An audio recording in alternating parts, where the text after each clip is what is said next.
Hello friends, micro processor lecture series में आप सबका स्वागत है। और आज हम लोग डिस्कस करने जा रहे हैं रिटर्न इंस्ट्रक्शन, जो कि हम पहले भी इसकी एक झलक देख चुके हैं। और ये भी ब्रांचिंग इंस्ट्रक्शन का एक टाइप है, one of the type of branching instruction. So देखते हैं। ये 1 बाइट इंस्ट्रक्शन है। ये भी दो तरह का होता है, conditional return and unconditional return. Conditional return and unconditional return. Conditional return में रिटर्न को जब आप देखेंगे तो इसमें वही फ्लैग्स की कंडीशंस होंगी।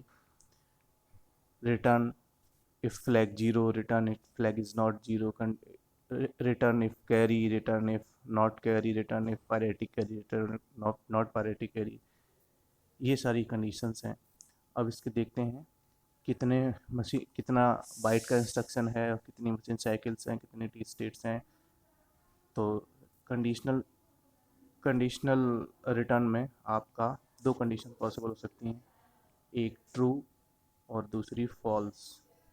अगर कंडीशन आपकी ट्रू है तो तो क्या सिचुएशन होगी, और अगर कंडीशन आपकी फॉल्स है तो क्या सिचुएशन होगी, अलग अलग डिस्कस करते हैं। अगर कंडीशन आपकी, सबसे पहले देखते हैं कंडीशन अगर फॉल्स है। जब कंडीशन फॉल्स होती है तो ये आप देख रहे हैं कि इसमें सिर्फ ऑप कोड है। तो पहली चीज़ तो क्लियर है कि ऑप कोड की वजह से सिर्फ ये वन वन बाइट का इंस्ट्रक्शन है, इसके अंदर कोई ऑपरेंड नहीं है, इसके आगे कोई डेटा नहीं लिखा हुआ है। इसका मतलब ये 1 बाइट इंस्ट्रक्शन हो गया। ऑप कोड के लिए 1 बाइट, ऑप कोड को स्टोर करने के लिए 1 बाइट। बाकी अब आगे का जो टी स्टेट, मशीन साइकिल्स और टी स्टेट है, वो चेंज करेगा कंडीशंस पे, ट्रू और फॉल्स की स्थिति में। अगर कंडीशन फॉल्स है अगर कंडीशन फॉल्स है तो आपका ये वन मशीन साइकिल कंज्यूम करेगा। और उस वो वन मशीन साइकिल जो है आपका फैच होगा, ऑपकोड फैच, सिर्फ ऑपकोड फैच, क्योंकि सिर्फ इसमें ऑपकोड ही है, उसके आगे कुछ है ही नहीं। तो ऑपकोड फैच होगा और 6 टी स्टेट होंगे जिसके लिए। अगर कंडीशन फॉल्स है तो सिर्फ ऑपकोड का फैच होगा और 6 टी स्टेटस के लिए इस्तेमाल होंगे। अब दूसरी कंडीशन देखते हैं कि अगर कंडीशन ट्रू है तब क्या होता है। कंडीशन अगर ट्रू होती है तो इसमें 3 मशीन साइकिल हो जाते हैं और 12 टी स्टेट हो जाते हैं। मतलब क्या है कि फैच और दो और रीड रीड। अगर कंडीशन ट्रू हो जाती है तो रिटर्न होकर के दोबारा जाता है इंस्ट्रक्शन से, दोबारा से जब रिटर्न होकर के किसी एड्रेस पे जाएगा। एड्रेस कितना होगा, 60 बिट का।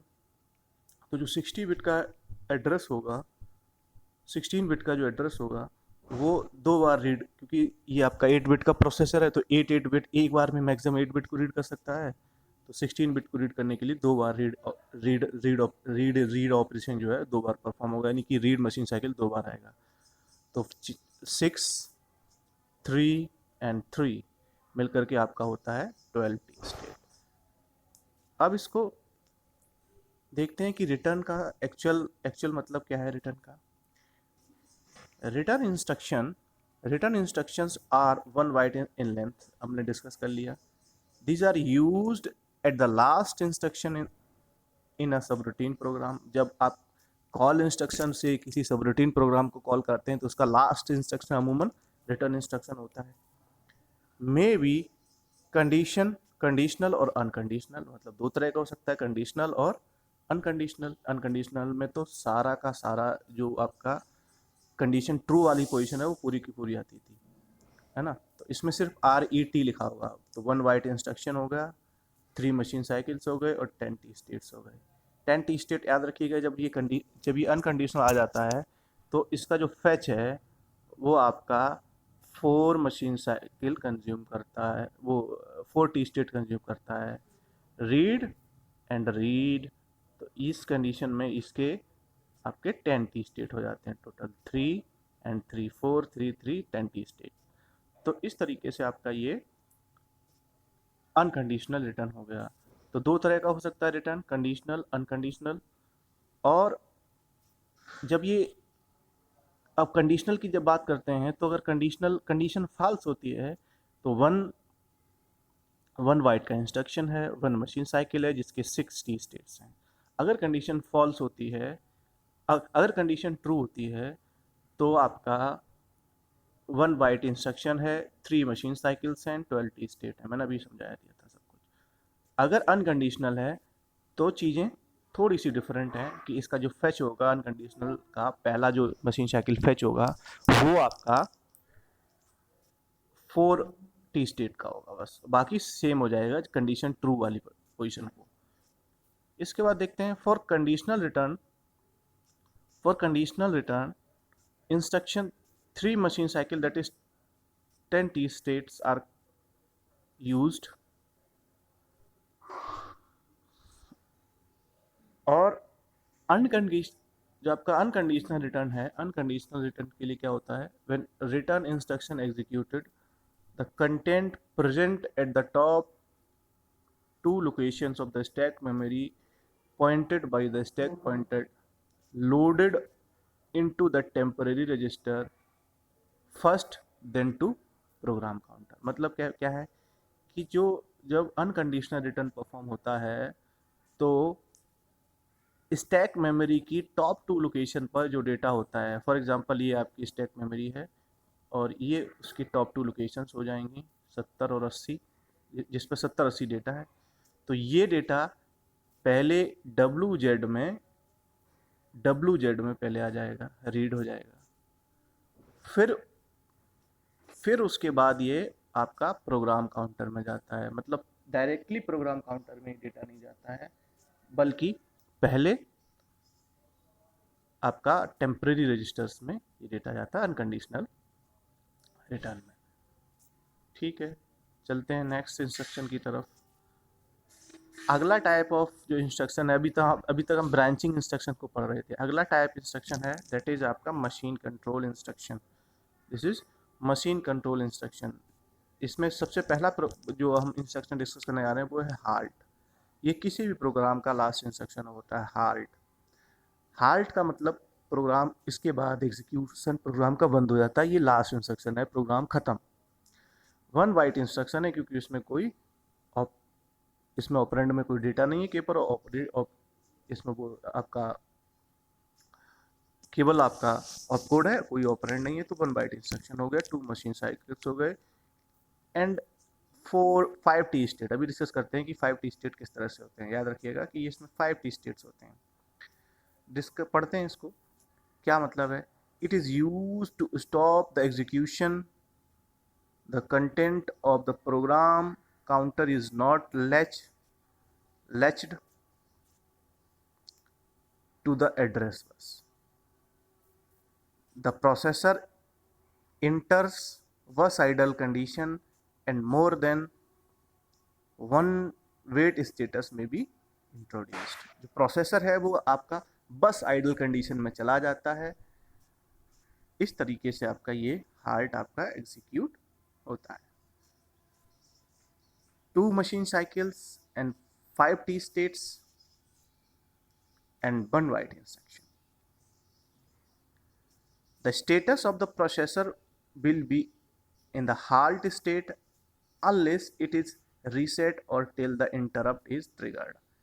आप समझिएगा कि इसमें क्या होता है कि जो स्टेटस होता है वो तब तक हाल्ट पोजीशन में रहता है जब तक कि उसे रिसेट ना किया जाए और कोई इंटरप्ट को एक्टिवेट ना किया जाए, किसी इंटरप्ट को ट्रिगर ना किया जाए। अगला आपका जो इंस्ट्रक्शन है वो है आपका no operation, NOP। No operation आप दिख रहा है कि 1 बाइट इंस्ट्रक्शन है, 1 मशीन साइकिल से 40 स्टेट है, वेरी सिंपल। इसमें क्या होता है, no operation is performed but a delay of 40 state provided. NOP is used for the writing a delay program while interfacing slow peripheral device with the processor. जब आप slow peripheral devices को processor के साथ connect करते हैं तब इस तरह का आपको नो ऑपरेशन इंस्ट्रक्शन का इस्तेमाल बार बार करना पड़ता है, क्योंकि ये आपका प्रोग्राम में डिले प्रोवाइड कराता है। जब स्लो पेरिफेरल्स जुड़ी होती हैं तो उनका प्रोसेसर के साथ सिंक्रोनाइजेशन नहीं हो पाता है, प्रोसेसर डेटा को जल्दी एग्जीक्यूट कर रहा होता है और वो डेटा को स्लोली उसे उपलब्ध करा रही होती हैं। तो इस दौरान कुछ देर के लिए प्रोसेसर को रोकना पड़ता है, नो ऑपरेशन की मोड में डालना पड़ता है, तो तब इस इंस्ट्रक्शन को इस्तेमाल करते हैं। चलते हैं आगे। अगला इंस्ट्रक्शन है आपका ई आई। ई आई मतलब क्या है? इनेबल इंटरप्ट, मतलब इंटरप्ट को इनेबल करने वाला। तो अब 1 बाइट इंस्ट्रक्शन है, 1 मशीन साइकिल है, 40 स्टेट है, सिंपल। ये सिर्फ मास्केबल इंटरप्ट को इनेबल करने के लिए इस्तेमाल किया जाता है।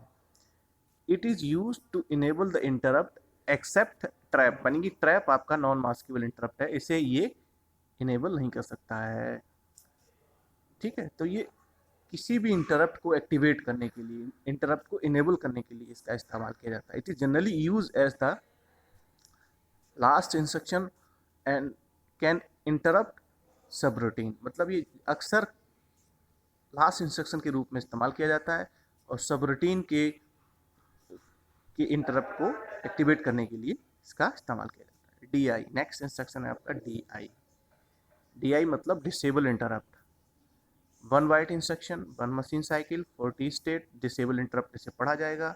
Use to disable the interrupt except trap, बता दिया ट्रैप तो अनमास्केबल है, उसे तो ना इनेबल किया जा सकता है ना डिसेबल किया जा सकता है।